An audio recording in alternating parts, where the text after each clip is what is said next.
উপস্থিত মুসল্লিয়ান ইসলাম, উলামায়ে কিরাম, বরাদারান ইসলাম, পর্দার ইমাম বোনেরা, আসসালামু আলাইকুম ওয়া রাহমাতুল্লাহি ওয়া বারাকাতুহু। ওয়া আলাইকুম আসসালাম ওয়া রাহমাতুল্লাহি ওয়া বারাকাতুহু। মহান আল্লাহ তাআলার দরবারে শুকরের সিজদা আদায় করি, কালিমাতুশ শুকর আদায় করি, একবার আলহামদুলিল্লাহ। আলহামদুলিল্লাহ। হযরত মুস্তাফা সাল্লাল্লাহু আলাইহি ওয়া দরবারে একবার দুরূদ শরীফ পড়ি, আসসালাতু ওয়াসসালামু আলাইকা সাইয়্যিদি ইয়া রাসূলুল্লাহ। আজকের খুতবার আলোচ্য বিষয় সাহাবায়ে কেরামের মর্যাদা, সাহাবীদের পরিচয়, সাহাবী কারা এবং সাহাবীদের যারা সমালোচনা করে তাদের শাস্তি কি, সাহাবায়ে কেরামের জীবনী থেকে আমাদের শিক্ষার বিষয় কি। আল্লাহ রাব্বুল আলামিন 3,24,000 2,24,000 3,36,000 নবী আল্লাহ প্রেরণ করেছেন। তন্মধ্যে এক এক নবীর সাথে এক এক ধরনের সাহায্যকারী, সহযোগিতাকারী, নসরতকারী ছিলেন, তবে কারো নাম সাহাবী ছিলেন না। একমাত্র আখির জামানার নবী মুহাম্মদ রাসূলুল্লাহ সাল্লাল্লাহু আলাইহি ওয়াসাল্লাম সাথে যারা ছিলেন, যারা সহযোগিতা করেছেন, যারা দ্বীন কায়েম করেছেন, যারা ধন সম্পদ টাকা পয়সা বিলীন করে দিয়েছেন, যারা বিভিন্ন যুদ্ধে অংশগ্রহণ করে নিজের তাজা প্রাণ বিসর্জন দিয়েছেন, ওনাদের নাম হলো সাহাবী। এই সাহাবী কিতাবের মধ্যে বলতেছেন সাহাবী কারা? as-sahabiyyu man ra'a an-nabiyya sallallahu alaihi wasallam bil-imani, যারা নবীজিকে ঈমানের চোখে দেখেছেন, অর্থাৎ মুসলমান হয়েছেন, মুমিন হয়েছেন।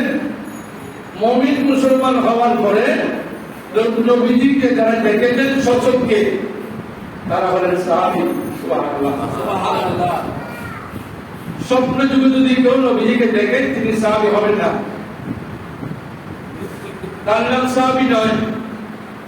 বরং সাহাবী হলেন রাসূল করিম সাল্লাল্লাহু আলাইহি ওয়াসাল্লাম দুনিয়াতে থাকা অবস্থায় যারা ঈমান গ্রহণ করে পবিত্র কোরআন সুন্নাহর উপর ঈমান এনেছেন, আল্লাহ এবং রাসূলের উপর ঈমান এনেছেন, তাদেরকে সাহাবী বলা হয়।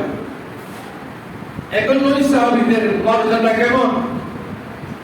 যেহেতু নবীজি দুনিয়া থেকে চলে গেছে, কিয়ামত পর্যন্ত আর সাহাবী হওয়ার পথ বন্ধ হয়ে গেছে, আর আসবেন না, সাহাবী আর হবেন না, সাহাবী আর হতে পারবেন না, কারণ নবীজি দুনিয়া থেকে চলে গেছে, আর সাহাবী হওয়ার কোনো সুযোগ বর্তমানে নাই। এই সাহাবীদের মর্যাদা কেমন? একটু কোরআন মজিদের দিকে যায়। আল্লাহ বলেন, বিসমিল্লাহির রহমানির রহিম, রাদিয়াল্লাহু আনহুম ওয়া রাদু আনহু, যালিকা লিমান খাশিয়া রাব্বাহ। সুবহানাল্লাহ। সূরা বাইনার মধ্যে আল্লাহ রাব্বুল আলামিন বলেন, সাহাবী কারা? যাদের উপর আল্লাহ রাজি হয়েছেন। সুবহানাল্লাহ। যাদের উপর আল্লাহর সন্তুষ্টি আছে, আল্লাহর ইনামত দিয়েছে, আল্লাহ যাদের উপর খুশি আছেন, তারা হলেন সাহাবী। সুবহানাল্লাহ, সুবহানাল্লাহ। ওয়া রাদু আনহু, এবং তারাও আল্লাহর উপর সন্তুষ্ট হয়েছেন। তারাও আল্লাহর উপর রাজি হয়েছেন। এগুলো উভয় রাজি হয়নি। আল্লাহকে রাজি করার জন্য সাহাবায়ে কেরাম যা করার দরকার ছিল তা করেছেন, যেটা আমাদের দ্বারা আদৌ সম্ভব হবে না। রাসূল করিম মক্কা শরীফে ছিলেন। আল্লাহ রাব্বুল আলামিন যখন অর্ডার দিলেন, হে নবী আপনি মদিনা শরীফে চলে যান, হযরত আবু বকর সিদ্দিক, ওমর ফারুক রাদিয়াল্লাহু তাআলা আনহু, ওসমান বিন নুরাইন এবং হযরত আলী কারামাল্লাহু তাআলার মতো সাহাবীগণ যারা মক্কা শরীফে কোটি কোটি টাকার মালিক, বিল্ডিং এর মালিক, জায়গার মালিক, সম্পদের মালিক, আপনার শপিং মলের মালিক, সবগুলো বিসর্জন দিয়ে মদিনা শরীফ চলে গেছেন। এই ত্যাগ সাহাবায়ে কেরাম যেটা করেছেন, এটা ওনাদেরকে বলা হয় মুহাজির সাহাবী। এই মুহাজির সাহাবীরা যে ত্যাগ করেছেন, ওই ত্যাগ করা পৃথিবীর মানুষের মধ্যে বিরল, এটা সম্ভবপর হবে না। এটা একমাত্র নবীর সাহাবীদের জন্য সহজ হয়েছে, আমাদের জন্য হবে না, কারণ আমরা ধন সম্পদের রবি লোভী। সাহাবায়ে কেরাম কিছু জায়গায় নেই। আবু বকর সিদ্দিক বলেন, ইয়া রাসূলুল্লাহ, পৃথিবীর মধ্যে আমার কাছে বেশি কয়েকটি ভালো লাগে, কয়েকটি জিনিস।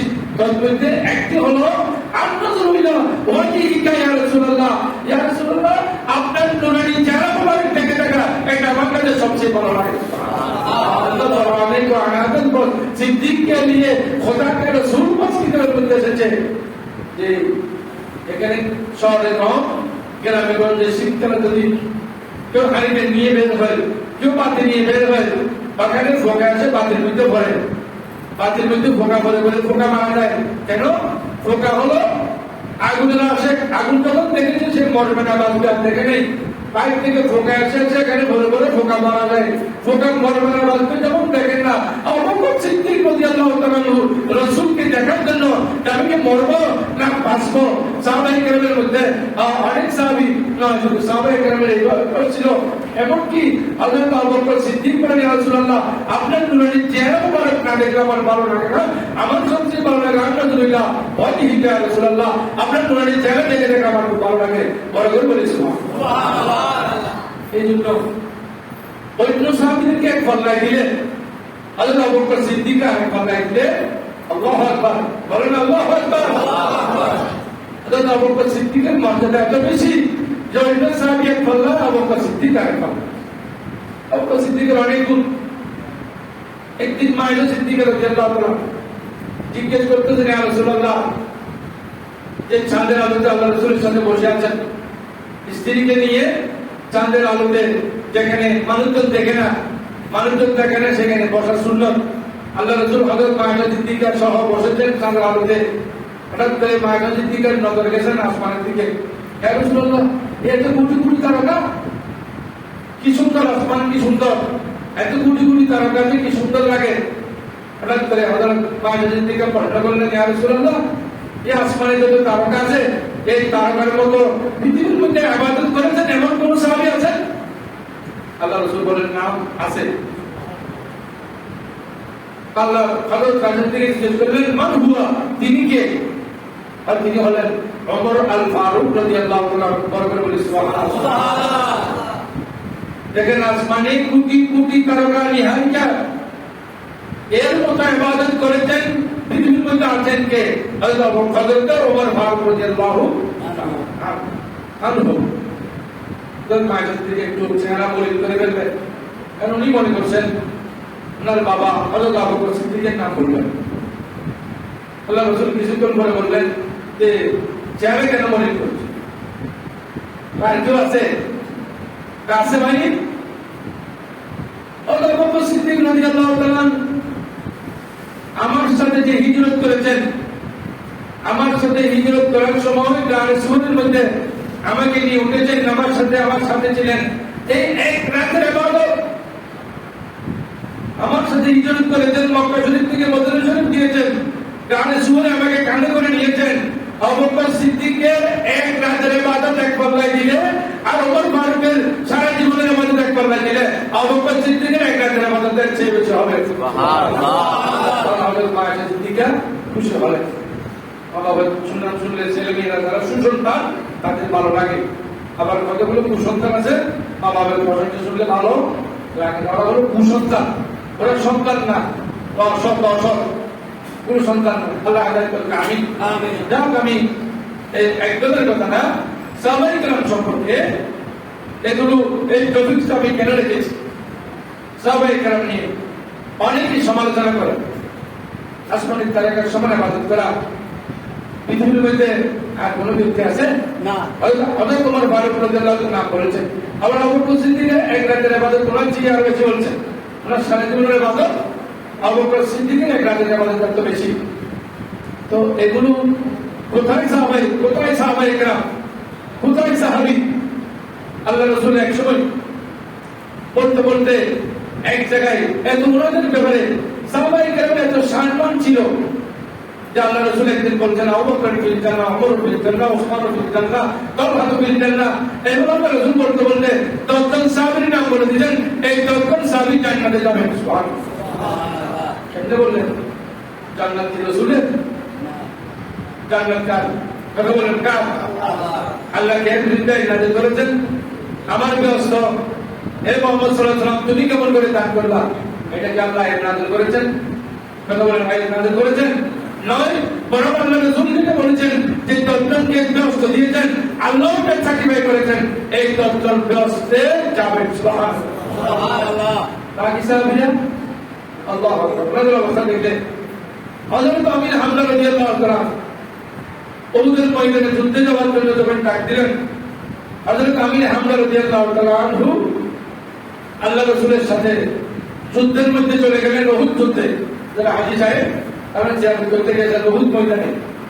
উহুদ ময়দানে হযরত আমির হামজা রাদিয়াল্লাহু তাআলার মাজার আছে।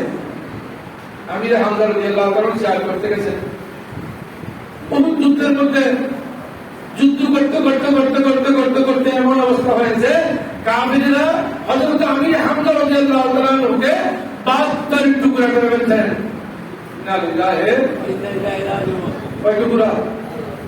কয় টুকরা?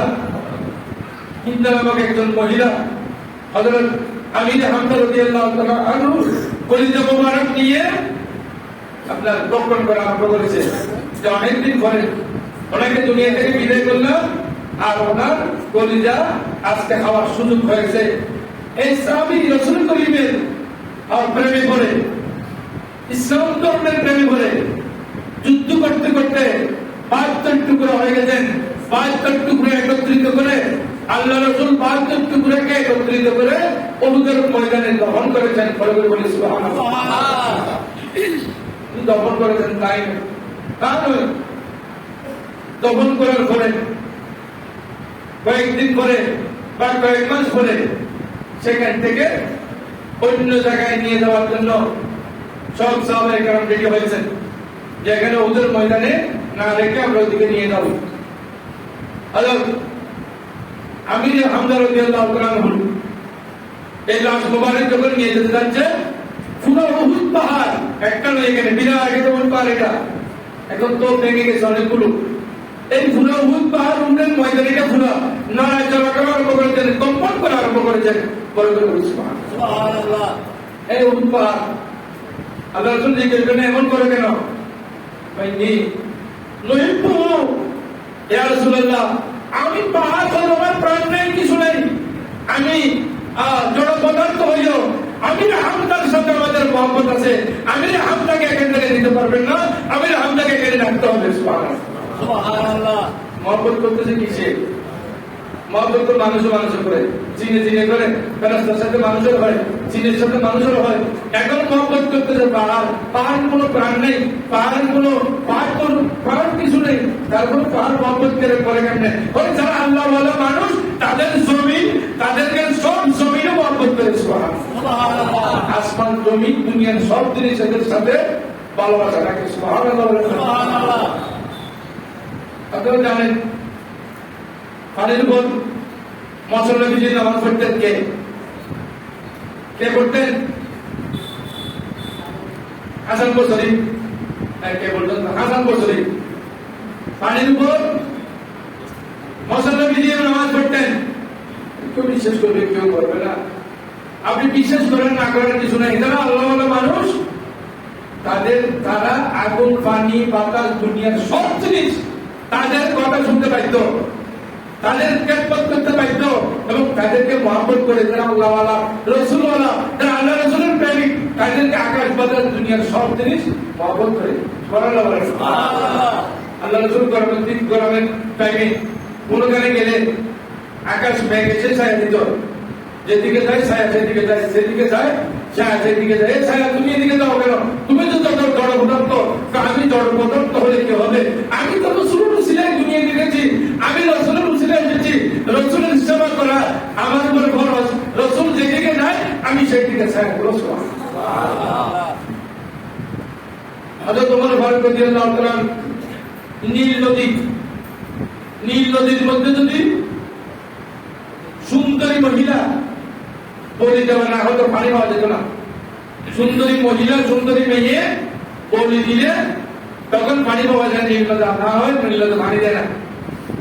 হযরত ওমর ফারুক রাদিয়াল্লাহু তাআলা যখন জমানা হলো, ওমর ফারুক রাদিয়াল্লাহু তাআলা প্রেসিডেন্ট হলেন,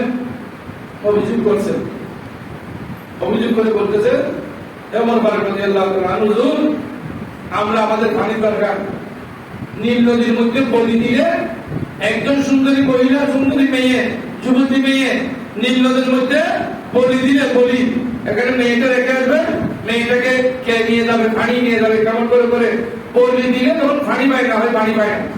ওমর ফারুক রাদিয়াল্লাহু তাআলা বলেন, না খাও, ইসলামে বলি দেওয়া নেই, ইসলামে বলি দেওয়া নাই। এখানে একটা কথা বলে রাখি, অনেক মুসলমান আছে 5-7টা ডিম, 5-7টা মুরগির মাংস, কিছু ভাত, কিছু ডাল, এগুলো তেমনি পদের মধ্যে রেখে আসে।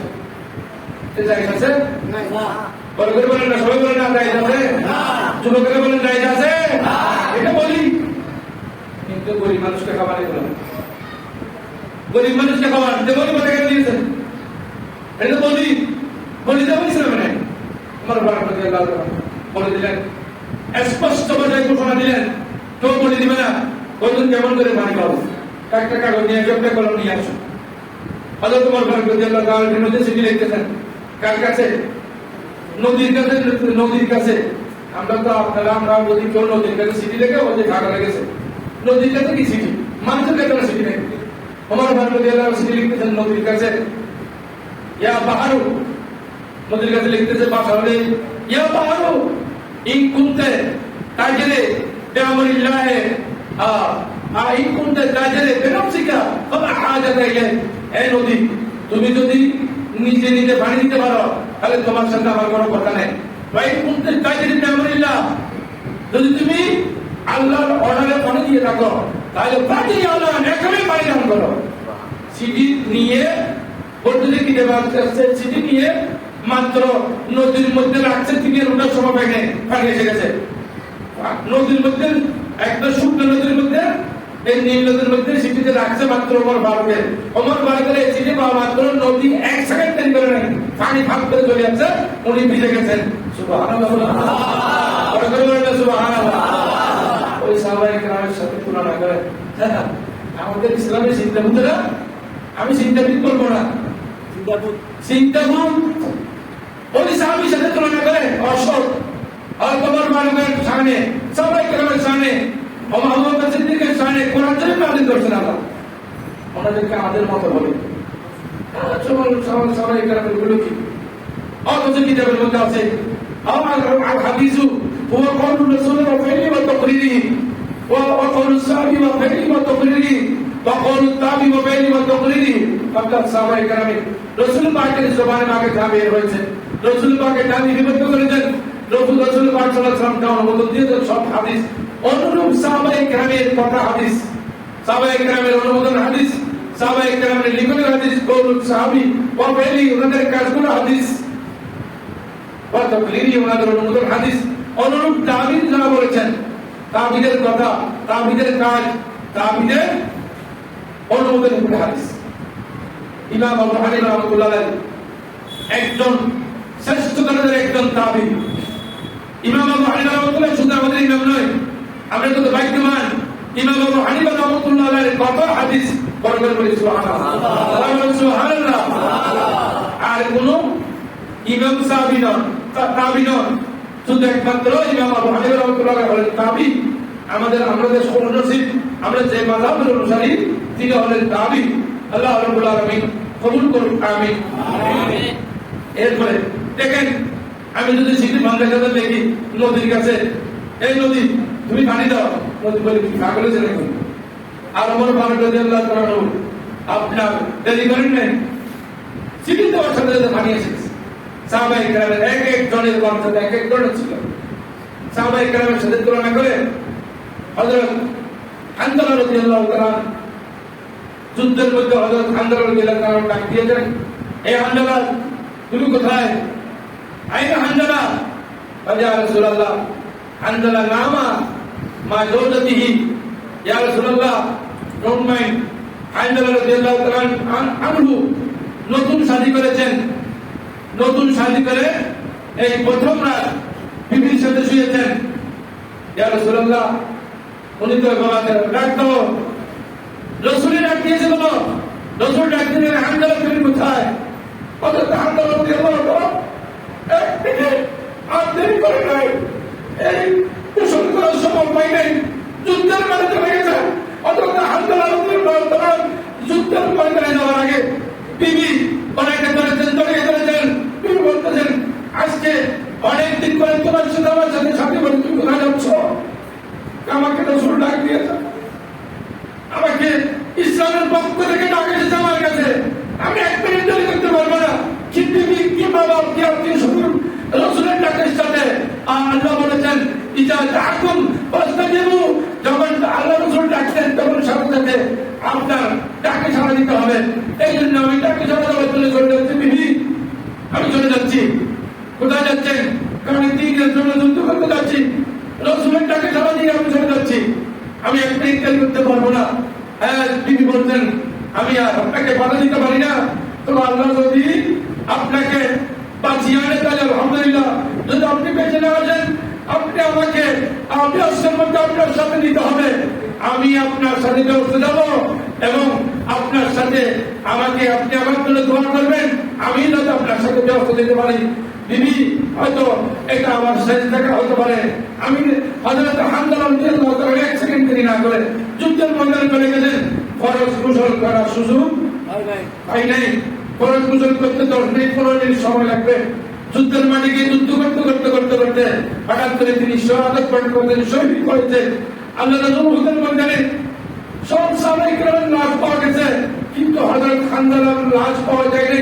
সাহাবায়ে কেরাম পিছনে দাঁড়িয়ে গেছেন, ইয়া রাসূলুল্লাহ, হযরত হানজালার লাশ মনে হয় কাফেররা নিয়ে গেছে। আল্লাহ রাসূল বললেন, একটু অপেক্ষা করো, একটু অপেক্ষা করো।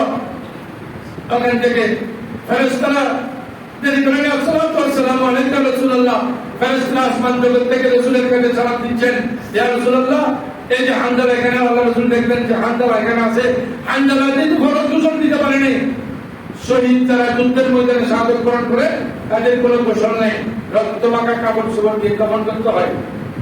আর হযরত হানজালাকে এভাবে যেহেতু দফন করে ফেলবেন সাহাবায়ে কেরাম, হানজালাকে আসমান জগতে ফেরেশতারা নিয়ে গোসল দিচ্ছেন, যেহেতু তার ফরজ গোসল বাকি ছিল, তার ফরজ গোসল বাকি ছিল। এইভাবে যুদ্ধ হয়ে গেছে, যুদ্ধের ময়দানে চলে গেছেন সাহাবীরা, যারা রাসূলের ডাক শুনে মাত্র এক সেকেন্ড দেরি করে নেই, নিজের নতুন টিভি ফেলে চলে গেছেন। কোথায় মা, কোথায় বাবা, কোথায় আত্মীয় স্বজন, কোথায় ধন সম্পদ, কোথায় টাকা পয়সা বলে চিন্তা করেন নেই। ওনারা হলেন সাহাবী, ওনারা কষ্ট করছেন বিদায় আজ ইসলাম আমাদের পর্যন্ত এসেছে। ওনাদের সমালোচনা করে ইসলামের সিদ্ধান্তরা, শয়তানেরা, মৌলবী মার্কা শয়তানরা, এরা সাহাবায়ে কেরামের সমালোচনা করে।